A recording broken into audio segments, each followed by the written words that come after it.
I'm Lynne Reader from the Australian Compassion Council. I'm here on Wathaurong land interviewing Uncle Shane Charles, the co-chair of Reconciliation Victoria. So welcome, Uncle Shane. I'm so honoured to be here with you today in discussion with you, and I so support the work you are doing, including with your cultural residency at Amar to bring non-Indigenous Australians into these reconciliation discussions. So as chair of Reconciliation Victoria, or as co-chair of Reconciliation Victoria, what is your advice on how we can all deep dream a new approach to reconciliation?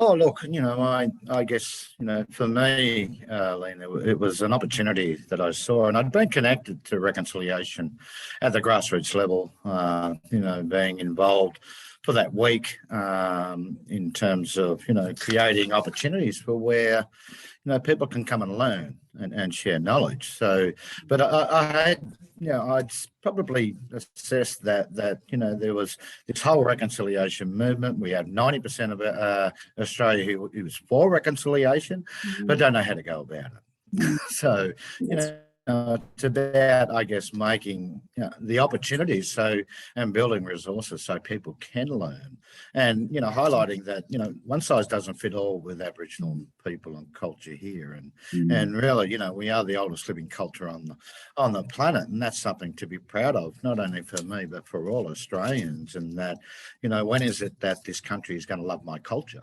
First and foremost, the very foundation that we walk on. So I saw reconciliation as an opportunity to build, stronger relationships, and it is a vehicle that touches from grassroots right through to corporate and government. So in terms of reconciliation, people committing to reconciliation action plans, and through those pillars of respect is the first one, and second one is, about opportunities and obviously more importantly relationships and how we build those, but also share, in the knowledge, this ancient knowledge that we have as a foundation to move forward on. So, my time at the City of Melbourne was challenging because I tried to be able to influence and develop these resources in spaces around the city where people can learn.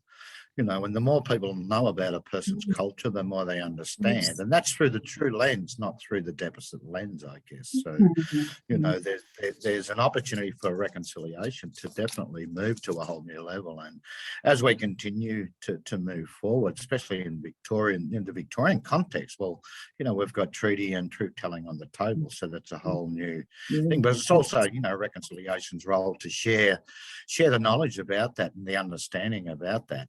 And do away with these fears that people have about truth telling or about treaty. So it's a really good opportunity to tap in. And what I'm doing here at Amars is developing that cultural overlay. Bringing the cultural underlay through where people can learn. So, we've got the First Peoples Pathways Learning Centre where, anybody can come and learn about Aboriginal culture, but also, how we continue to provide this understanding and knowledge that people can connect with. When we talk about deep listening, it's you got to have all the senses to be able to deep listen. So it's this deep connection we have to country. It's this deep listening, but it's deep seeing. What do you see? There's these whole layers that we have as Aboriginal people. We're not in its entirety. It's you can't just have one without the rest. So I guess in being able to develop the cultural immersion programs that we have, we go out and we walk in the footprints of our ancestors, and they get to see it, and it's really life changing, Lynne, for people when they do that. I see. Whether the penny drop or they connect, and how country is so healing for all of us, and like the Avatar Aboriginal people, we're spiritually connected with everything here, and I'm incomplete when I don't have all the parts together. That balance of mind, body, and spirit. So That's right. Yes. But to continue, the conversation. It's as easy as I've always been taught to. It's easy to sit around and have a cup of tea, so to speak, Yes. and out of that spawns a whole lot of magic. So Definitely. I guess the challenges are in the reconciliation space, whether you're there to tick a box or whether you're there to actually make a difference. And reconciliation, we have 347 other days of the year that we can do reconciliation as well. Yes, Not exactly. but it's something that should follow you home. You should have the amazing conversations about the learnings that you have around your dinner table with families. And one tells 10, who tells 100. So I've always sort of seeked out those opportunities, but also ensure that we can provide the correct resources for to move forward as a nation together. Yes, that's right.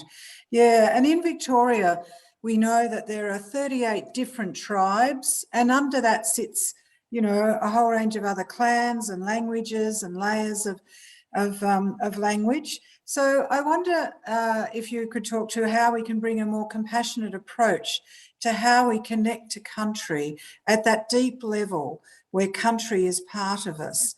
I heard an Indigenous person say, country is medicine. I just love that. It is totally, and for me, when I was, I hadn't been home. I was I'd worked right across government land, and didn't really sort of find the time for my spirit, and I got sick. So I needed to go home and recharge my energy and my spirit through my country and feel that beautiful vibration, that warmth of Mother Earth to keep me in balance. Right. So yes, we do have in this country we have over 2,500 tribes and over 700 dialects, and this diversity that we have is quite profound. And I think to learn and sit on country, it's a journey, Lynne. It's a journey. You start a journey where I see how I guess this unfortunate COVID that we've had. I spent time before COVID, going down to my local beach or local river and see the regulars running or walking or whatever. But it was beautiful to see families walking together as whole families, where but. Yeah, it sort of forced us to sit on country because that's all we sort of had, our little patch. But it's it is a journey about learning and I talked with Amaj about this cultural intelligence that people have. That they don't realise they have, and how we can share that. Especially with non-Indigenous people. I mean, I don't claim to know a lot. I might know a little bit about a lot of things, but it's look, you've got intelligence if you you have that passion and compassion to learn and to open to learn, and sharing your own experiences and knowledge and is vital to elevate in knowledge and to keep learning. And my grandmother taught me, "I'll learn until the day I die about who I am and where I come from." And she told me it was about acquiring the knowledge, but sharing it. If you don't share knowledge, it becomes useless. So and that's the whole, I guess, key through some of the initiatives that we're doing here. And global initiatives of change is shining the light on this amazing culture that you walk upon every day, or you walk past every day, or or do away with the fears about your own learnings and knowledge, where it's time to acknowledge what you've learned. It's also and that it's okay to share that. So providing spaces where we can all sit down and share all the knowledge, and no matter who you are, no matter where you come from. That's right. First of all, Sorry, go on. Go on. Sorry. Look. And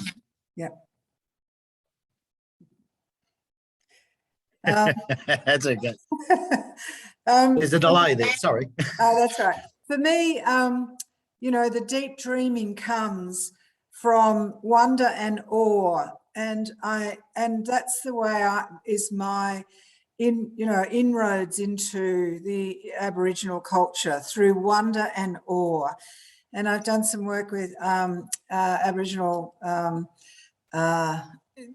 work on the land, but also, into the universe and the stars. And it's just that sense of wonder and awe that is my gateway into the 40,000 years of history. Yeah, time immemorial, as we say, Lynne. We have no story of migration. All of our stories are creation, and that diversity in creation across the country is quite profound. And how, yes, once you connect with it, with country, and you get to see these things that you can't see, or hear the things you can't hear, and feel the things you can't feel. My grandmother sat me on the riverbank and said, "This river, Dungala, the Murray, flows through your veins. You have to cleanse in it. The fire, the smoke cleanses your spirit. We all walk through life with things attached to our spirit, and using country as that healing tool, and the fire, the flame and the warmth. It's mesmerizing, for us all. And it takes us, you sit around the fire and it takes us back to those beautiful moments of a child, or, or sitting around the fire, or camping, or being out on country. It has that beautiful, beautiful energy. So, and it's also, and you're right, in terms of what's in the heavens is reflected on earth, I was taught. So, there's this whole connection that we have. And the more people can learn and understand that, and see the beautiful, rich culture that we have, and find that compassion, and open their hearts and open their spirits and connect with it too. And it is quite profound when you do, but it's a lifelong journey. It's a lifelong learning journey. Yes. The more we learn, the more we should share, and share that intelligence. Exactly. And that's the thing. It's got to be, co-created if we're really going to, do that work. And connection, make those connections. Yeah. Oh, totally, and build those relationships, and how do we keep that relationship healthy, and using country, and using this amazing knowledge, but also shining the light on the things that are not right, Lynne, in this country. And it's time. There's a whole shift. There's a whole shift, and it's about time that we all respect it. And those four fundamental values of law. The first one is respect, and respect starts with the self. Family, extended family, and more importantly, country. And then the next one is about acceptance of what was or what is, within the self of family, extended family, and country. The third one is about the relationship you have, first of all, with yourself, the family, extended family, and country. And that last one is about your responsibilities to yourself, to family, extended family, and country. And these are the teachings of my people. They can, and we can all learn from it. We can all heal from it. Even back, that knowledge going back into our own families, and using the principles of, an ancient culture to heal our own families and ourselves. It has so much to offer. It hasn't been captured, and it is a national disgrace that everyday Australians do not know enough about this culture. Yes, that's right. And understanding. It's time for change. It really is. Yes, it has to start, doesn't it, with that understanding? And that's right. Yeah, and those first steps towards that finding out. But as I say, I think for me it's the wonder and awe of Indigenous astronomy, and those links to country. It's just, there's so much that we can learn and benefit from. And I think I've been to art galleries across the world, but the exhibition that moved me the most was Emily named Nagari. I think that exhibition was just amazing. Like, it had such an impact on me, more than Turner or Monet or anyone else. And I think we've got so much here in Australia to connect with, first and foremost. Yeah. That's right. And it's looking at true culture and country, and through the cultural lens, and not the deficit lens. And that's, I think where we need to shift. It's that, we're in a deficit because of, what the colonizers created, and yet blame for it all still continues today. Yes. Yeah.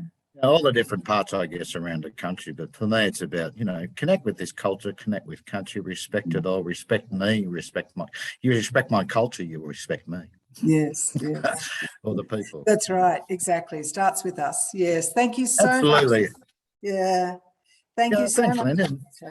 Lynne. And happy Deep Dreaming Day, and continue to dream and continue to connect, and we look forward to maybe working, doing some stuff together, Lynne, with your organisation. Yeah, we're all heading in the same direction. It's about time we all came to the same table.